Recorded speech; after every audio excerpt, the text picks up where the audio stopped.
Peaceful dismemberment of Nigeria, an inevitable diplomatic decision.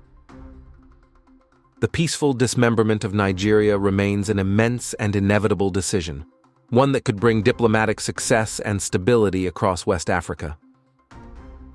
For years, the Nigerian government has continued its brutal clampdown on the peaceful movement of the indigenous people of Biafra, IPOB, criminalizing freedom agitation and silencing voices calling for justice.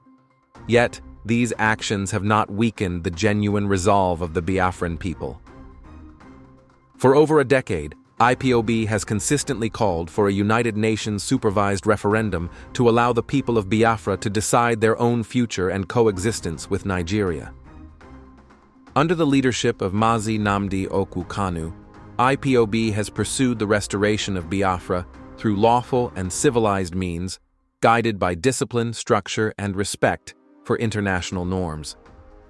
The movement's principle of command and control has remained one of its most defining features, ensuring order and accountability across its ranks. Today, it has become evident to every discerning Nigerian that the truths Mazi Nnamdi Kanu spoke, truths the government chose to suppress through propaganda and blackmail, are unfolding before everyone's eyes. Rather than engaging IPOB constructively, the government resorted to recruiting infiltrators in a futile attempt to discredit one of Africa's most disciplined and peaceful freedom movements. Nigeria's political elites have repeatedly shied away from civic engagement with IPOB, largely out of fear of facing its intellectually grounded leadership. Instead of dialogue, intimidation, and suppression have been their chosen tools. But as current realities unfold, the same truths Kanu once declared are now confronting the nation, painfully and undeniably. In one of his broadcasts, Mazi Nnamdi Kanu warned that the Nigerian government would waste its strength chasing peaceful Biafrans while terrorists overrun the north, Abuja, and the west. Today, the headlines bear him out. Terrorists now threaten to bomb the National Assembly. It is both pathetic and tragic. Nigeria's governance system, deeply influenced by British legacy and corruption, has reduced many once revered institutions, academia, the judiciary, and the civil service, into shadows of mediocrity. Even with professors, lawyers, and so-called luminaries at the helm, illegalities and corruption remain the order of the day, a clear sign of a failed state.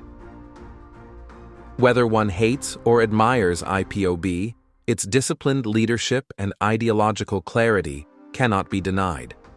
The movement's commitment to a non-violent struggle, anchored in international law, the United Nations Charter, and the African Charter on Human and People's Rights, remains exemplary. Mazi Nnamdi Kanu chose the pen over the bullet, a powerful symbol of intellectual resistance.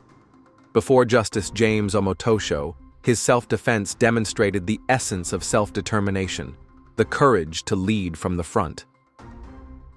A United Nations-supervised referendum remains the only peaceful and lawful path forward.